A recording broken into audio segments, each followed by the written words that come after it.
Reubin Askew came from a very poor background, born in Muskogee, Oklahoma. And his family migrated to the Pensacola area after his father left the family, and his mother was financially dependent on moving closer to family to get the support she needed to raise her children. And she inspired in him this sort of ideal to live a good and meaningful life. And then the question was, what should that good and meaningful life be? Reubin Askew would spend the rest of his life answering that question. In 1946, after graduating high school, Reubin O'Donovan Askew joined the Army as a paratrooper. He was discharged in 1948 as a sergeant. He attended Florida State University and not only graduated with a degree in public administration, he was also elected student body president, his first taste of politics. But before he launched his career in public service, he again served in the military, this time in the Korean War, as an intelligence officer for the Air Force. Once again, he returned to his home state and attended the University of Florida, where he received a law degree and moved back to Pensacola to practice law.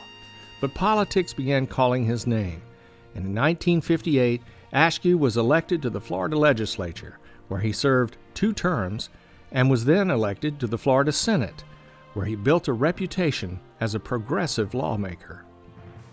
He believed in open government, and that many of the current practices of the Florida legislature needed to be changed.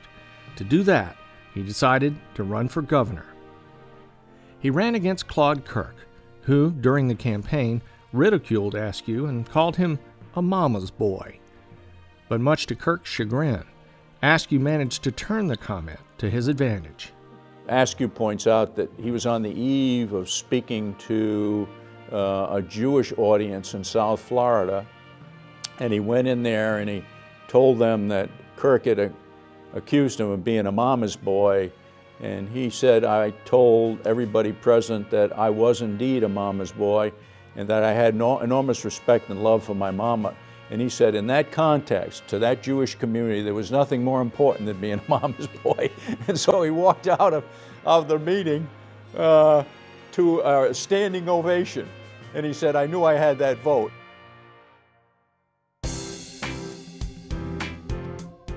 He was among 4 other governors that were elected that year, governors that were considered to be part of the New South, with a new approach to Southern politics. Promoting honesty, integrity, and transparency, Reubin Askew spent 2 terms as governor, tackling tough issues. For example, he was adamantly opposed to segregation. So in his first term, he addressed the issue of busing school children to achieve racial integration in public schools. He appointed Athalie Range as Secretary of the Department of Community Affairs, the first African American since Reconstruction, and the first woman ever to head a state agency in Florida.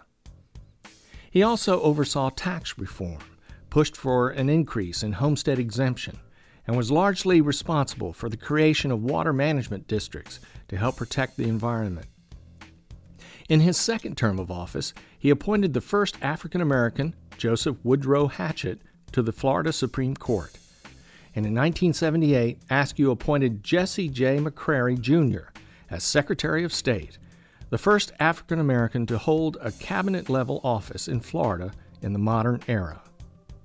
One of the great stories about Reubin Askew was when Willis McCall, the racist, horrible sheriff, was finally removed from office at the instructions of Reubin Askew. He signed the papers, and as the aide walked out of the office, he said, do me one more thing. And the aide said, yes, sir. And he said, get an African-American FDLE agent to serve these papers on Willis McCall.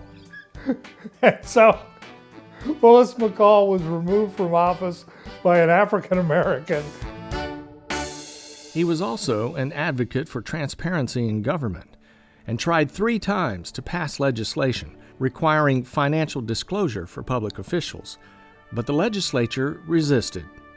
When he tried to reform Florida government and the legislature said no, Governor Askew took it to the people. He took the Sunshine Amendment to the people, and he started a petition drive. That was a huge change in the state of Florida, huge change. And he did it himself. He gave the power to the people.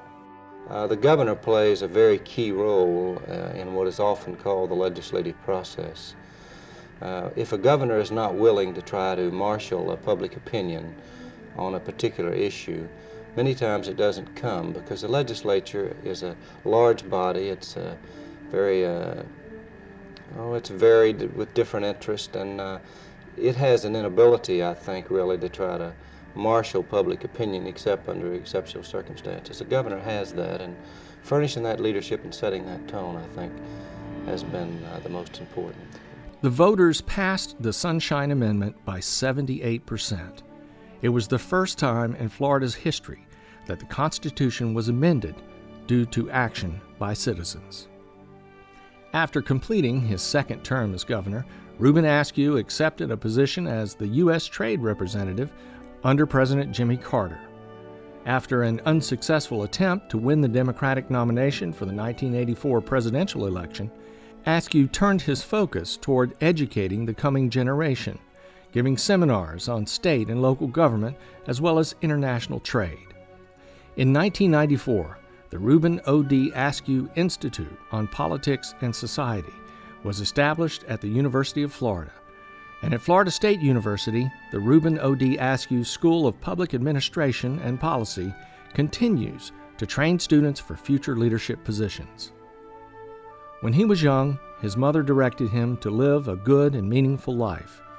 In meeting that challenge, he became one of Florida's most dynamic governors and public servants, and undoubtedly became one of Florida's great Floridians.